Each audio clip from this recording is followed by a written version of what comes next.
Muito boa noite, senhoras e senhores que estão a assistir esse vídeo. Espero que estejam todos bem. E hoje vamos para mais uma review mais lenta, porque o episódio de hoje é complexo. Estejam prontos e vamos para a review.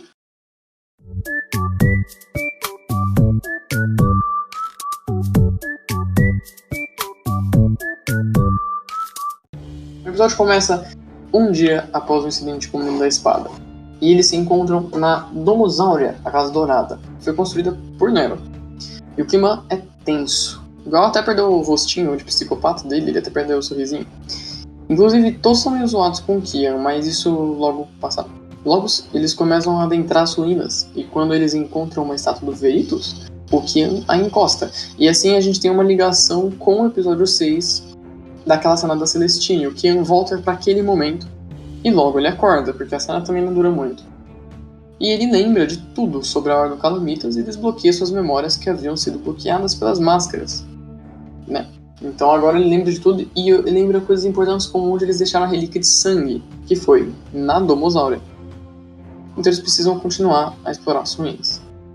Até aqui, entrando numa prisão, e eles começam a primeira batalha do episódio, contra 2 zumbis de sangue armadurados. Mas como foi muito rápido, nem vou separar a coisinha aqui no fundo, porque a batalha não teve nada demais, ninguém se feriu muito gravemente, e o Gal matou um, o T-Bag matou outro. Além de umas salas, teve umas caixas, mas não teve nenhum enigma específico aqui. Após isso, eles seguem por um corredor e começam a escutar um zumbi no Minecraft. Brincadeira, eles escutam um barulho muito alto vindo da frente, que aparenta ser o zumbi no Minecraft. E quando chegam da onde estavam vindo esse barulho, eles encontram um ciclope enorme, que não é só uma criatura gigante, como é a maior criatura de toda a Ordem Paranormal encontrada até agora. Simples assim. Ele usava um sistema de abrir os olhos e hipnotizar, e aí o Gal e a Artemis, em determinadas horas diferentes, chegaram perto dele, ele pegava e jogava na parede com tudo. Mas ele não dava tanto dano assim não, ele dava entre 10 a 14. Porém, como ele funcionava no sistema mecânico, você tinha que ir circulando ele, porque era uma sala redonda, e pedindo para ele acordar, e ele ia girando. E quando você girava 360 graus, o alçapão que estava do lado dele, que é enorme, que eu esqueci de mencionar, abria, com uma balestra enorme. Sem uma flecha, óbvio, o cabeludo não ia dar essa de graça. Continuando mais um pouco, eles chegam no labirinto, e seguindo para a esquerda, e por fim, esquerda, eles chegam no meio do labirinto, e apertam a bendita alavanca e um fucking minotauro surge. Intervalo, e agora que eles voltaram, eu troco porque essa batalha é muito louca e eles podiam fazer duas coisas aqui. Ou eles podiam correr atrás dos itens que eles tinham visto numa parede, uma faca de um novelho, uma capa, ou eles podiam só meter o pipoco no bicho. E qual vocês acham que eles usaram? A primeira opção, óbvio, ninguém é maluco de enfrentar um Minotauro no soco. Acaba que o Minotauro fode com a Artemis, o Damir e o T-Bag, mas eles conseguem pegar os itens e a Artemis dá um puta tiro no monstro, o T-Bag crava a faca no olho do Minotauro, e o Gal, com o pano, distrai o Minotauro e o decapita, com a Electric Gal. Easy. Eu esqueci de mencionar que um pouco antes de eles encontraram o Ciclope, eles encontraram uma estátua com uma cabeça faltando de um possível Minotauro. Então, voltando na estátua e encaixando a cabeça, eles escutam abrindo uma porta para uma sala vermelha, parecida com uma capela, e na frente um trono, ou seja, possivelmente a relíquia de sangue esteve ali. Lembrando os desinformados, quando a relíquia de sangue não tem um portador, o diabo, ela adapta o território em volta e transforma em o trono. Atrás do trono, porém, tinha uma grande porta, que quando os scriptas chegam perto, ela é aberta pelos dragões metálicos, e uma batalha começa. Lembrando que os dragões metálicos eram a banda favorita do Gal, e eles apareceram em Desconjuração, se não me engano, 2 vezes. Como os dragões metálicos aparecem, o Gal tá bem triste, tadinho, a dor vai bem no peito, né, Gal? Gal? Um detalhe muito interessante dessa batalha é que várias das habilidades dos dragões têm o nome de músicas de banda de rock na vida real, como Mariposa em Chamas, o nome de uma das habilidades, Moth into Flames, Atire em mim de novo, Shot Me Again, Nada Mais Importa, Nothing Else Matters. Nisso, a primeira pessoa a ser derrubada é quando o Tibas derruba o Leandro, mas ele logo é reanimado pelo Roberto, que diga-se de passagem é de longe o MVP dessa batalha. Eu nem vou comentar muito aqui, porque batalhas eu gosto de resumir o máximo possível e deixar só as coisas importantes. Mas o tanto de projétil e ataque que foi barrado pelo Roberto com o escudo dele é incrível. Um pouco mais da batalha se passa, o Kurt dá 44 de fucking dano na bala, no Boris. O Gal corta uma das pernas de Marcos fora, até que o T-Bag finaliza. Gal logo decepa a cabeça de Roberto, Hip Roberto, era meu favorito. Porém, temos uma parte importante que não foi só um dos momentos chaves da batalha, mas também foi do episódio. Eu vou estar trocando a música aqui. Um pouco antes do Leandro ter caído, ele jogou uma coqueta Molotov em Artemis da amigo Boris. E diferente dos dois últimos, Artemis decidiu não apagar as chamas por escolha própria. Ela ficava atirando porque, para apagar as chamas, você precisava ceder uma ação principal, apagar, mas você tinha de movimento, tinha reação, você só não podia atirar. E a Artemis decidiu não fazer isso e continuar tomando dano de fogo, que foi cada vez tomando mais dano e foi somando. Voltando ao presente, quando o Leandro é reanimado, ele vai para trás de Boris e dá um tiro que pega o Damir e a Artemis, que estava pegando fogo. E ela cai, morrendo, pegando fogo. Então, enquanto o Gal matava o Kurt, após ele usar uma das habilidades mais fodas dessa batalha, Justice for All, que eu não vou explicar aqui, mas basicamente dá um monte de tiro em todo mundo, o Leandro percebe a morte de seus companheiros e como o Damir ou ninguém interrompeu ele vai pra cima e explode a cabeça da Artemis. Então a gente teve a primeira morte de uma marcada aqui na RPG. A primeira morte de um protagonista no RPG foi na Artemis. Essa cena inteira gerou muita polêmica e discussão sobre metagaming, sobre várias coisas. O Hakim comentou um pouco, mas eu sei que o Luiz também comentou, mas eu não vi. Mas como eu não quero atrapalhar a review, eu vou comentar isso após o encerramento da mesma. Após a batalha, o Kian aparece e discute com Boris e Damir sobre se importar com um simples pedaço de carne, o corpo da Artemis, olha que arrombado. E ainda existe, deixando furioso o fandom. Porém, Kian diz que quer falar com o Gal. Então, no momento a sós, ele começa a surgir dos dedos dele uma lâmina. E o Selbit escreve como quase uma parte do pedaço de Deus. Eu tô provavelmente sem ritual Hora de Medo.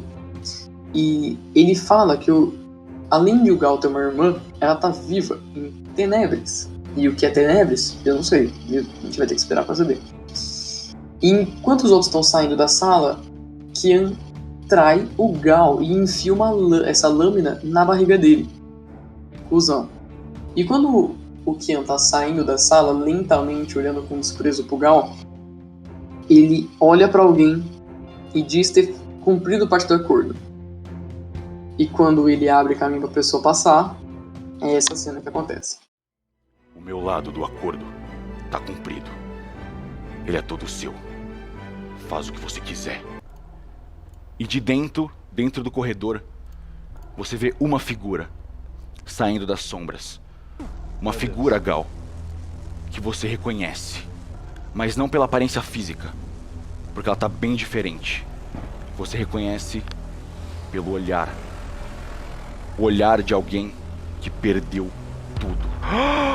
O olhar de alguém que teve seu propósito destruído pelas próprias mãos. Alguém que trairia todo mundo que já amou pra poder olhar na sua cara enquanto você morre. E é aqui que a gente vai parar. Bom, se você tá aqui até agora, obrigado, mas eu quero falar um pouco sobre a morte da Artemis e do Gal. Lembrando que se você não quer escutar minha opinião, ou você só queria estar aqui ver a review acabou. Vamos lá. Eu acho que... Eu vou falar do Gal primeiro porque ela é mais rápida. A do Gal, eu acho que ela fechou o personagem completo. Apesar de ser, de novo, uma aquelas mortes chatas em que o jogador não tinha escolha, o que, dependendo da situação, é um pouco chato. Por exemplo, no do Kaiser, tranquilo, dava pra aturar. O Kaiser podia ter fugido, né? Podia, mas não ia fazer, todo mundo sabe disso. A do Gal... Aí complicou. Porque quando o Gal morreu... Quando o Kaiser morreu, eu vou pegar o contexto, porque agora não tem roteiro. Então, se tá aqui ainda, se quer ouvir minha opinião, eu vou abrir minha opinião aqui. Quando o Kaiser morreu, não passou pela minha cabeça que ele tinha pego o ritual e isso decretou a morte dele.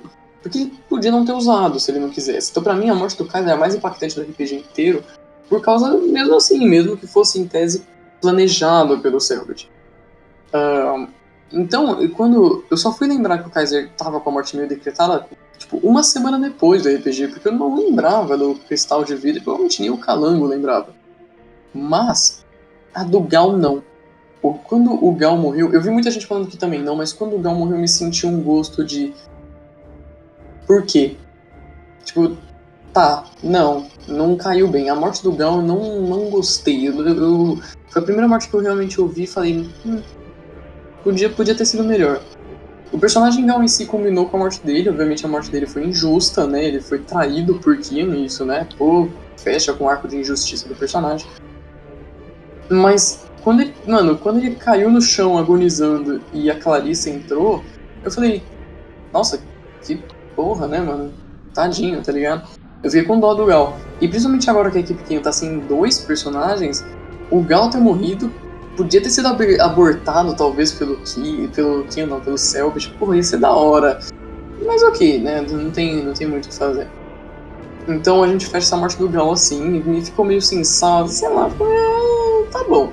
Mas quando acabou o episódio eu pensei um pouco, falei, não, a morte dele foi até que legalzinha, mas podia ter sido evitada, não acho que foi a melhor morte de personagem. Não tô dizendo que foi ruim, mas tô dizendo que podia ter sido evitada, vai, porque agora a outra morte foi insana. A morte da Artemis, ela já é outra coisa.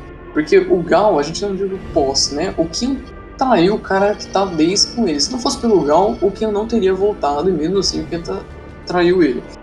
Já a Artemis, o bagulho é muito mais complexo. Porque a Artemis, ela foi simplesmente deixada de lado. Eu vi muita gente falando que deixaram de lado a atriz, e aí o Selbit pode ter matado a Artemis. Não tem nada a ver. O Leandro matou a Artemis porque mataram toda a trupe dele. Tem gente falando que o Selbit foi injusto, ele podia ter ido no Damir, mas possivelmente a Artemis também não ia ficar viva. O Leandro ter finalizado aquela rodada ou não, possivelmente não ia ter valido a pena, porque o Luiz só lembrou da Artemis porque o Leandro foi pra cima, então... podia ser que a Artemis morresse ali mesmo, pegando fogo. Só que aqui a gente abre um parênteses, porque uma equipe Kion não é nem um pouco do que eu esperava no começo do RPG. O Selbit, a ideia dele é criar 2 lados. Eu sinto que a ideia do Selbit sempre é criar 2 lados, fazendo o lado da Ordem e o lado do Kion. Ambos violentos, ambos com suas próprias opiniões e ambos interesses. Mas, o que não estava nos planos do Selbit, mesmo ele falando que a calamidade é imprevisível, que a equipe Kion ia ser completamente deixada de lado quando o assunto é preferir uma ou outra. Mano, tinha gente comemorando na morte da Artemis. E eu também vou falar. Eu tava documentando o episódio nessa hora, eu posso deixar aqui na tela. Eu não vou editar tanto essa parte, é uma parte mais pra escutar. Mas, quando eu coloquei a morte da Artemis, eu coloquei Leandro mata a Artemis. Só. Porque não foi, pra mim, foi óbvio, impactante. Tipo, pô, perdemos uma pessoa. Mas eu sinto que, mano, se o Rubens tivesse morrido, eu ia estar, cara, nossa, chorando pra porra. Ia estar, mano, se o Balu... Nossa, velho, se fosse o Dante ou o Arthur, então, eu ia estar derretendo. Mas a da Artemis, eu, tipo, porra, velho, que bosta. E continuei. Na cena do Gal e do Kion, eu tava muito mais... Pera, o Gal tem uma irmã, nossa, que louco. Tipo, eu tinha esquecido completamente da morte da Artemis. E a morte do Gal já foi mais impactante. Eu fiquei tipo, cacete, o Gal morreu. Mas ok. E acho que a morte da Artemis, ela simboliza a equipe Kion nesse sentido. Que é uma equipe, mano, meio desorganizada, meio que o fandom não vai abraçar quanto abraça a equipe Ordem. Não é uma equipe ruim, mas... Você entende que o fandom celebra quando é time Ordem? O fandom gosta quando é time Ordem porque talvez o episódio vai mais fluidamente, talvez aquilo, talvez isso, mas... Quando tá nesse nível é porque não deve ter tanta volta. Se o próximo episódio possivelmente vai ser time Kion, e por isso metade do fã não tá nem um pouco animado pra assistir, entendeu? Então, essa é a minha opinião, claro, eu gosto muito da Artemis, eu gosto muito do time Kion, mas eu prefiro muito mais o time Ordem. Então, eu não vou hatear ninguém aqui, e outra, em nenhum momento eu falei falei coisa sobre a atriz ou coisa sobre o Luiz, porque não é o foco são os personagens que tá vendo RPG e não a novela. Então, né, novela você quer ver a atuação mal, no RPG não tem isso. Eu acho que a Artemis foi uma personagem boa, demorou pra eu gostar dela. No episódio 2 eu não gostava tanto assim da Artemis. Nesse episódio, assistindo, eu comecei a gostar mais. Lá pra parte do Ciclope, mais ou menos, eu tava achando que a Artemis era muito foda. O tiro que ela deu no Minotauro, porra, pra mim já tava muito foda. A Artemis já era muito louca. Mas, depois que ela morreu, eu sinto que vai ser mais um dos personagens meio esquecidões, assim. meio na vibe da outra personagem da atriz, a Beatrice, que morreu, deu 2 episódios e ninguém tava mais lembrando tanto assim. É triste, mas eu acho que não tem muito como salvar a Artemis dessa. E a atriz não aproveitou mal o personagem, muito pelo contrário, mas eu acho que tanto o fandom quanto os outros jogadores aproveitaram mal.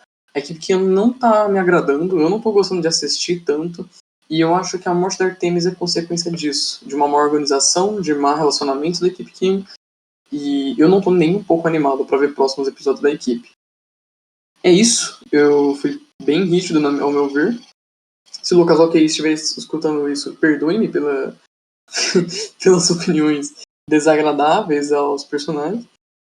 Mas é isso, cara, não tem muito o que falar. E eu vejo vocês na próxima review. E eu espero que não tenha opinião. Porque, um parênteses aqui, esse foi o primeiro episódio de Calamidade que, em comparação com o mesmo episódio da temporada anterior, não foi melhor. Porque o episódio 7 de Desconjuração é muito melhor do que esse episódio. Até a próxima.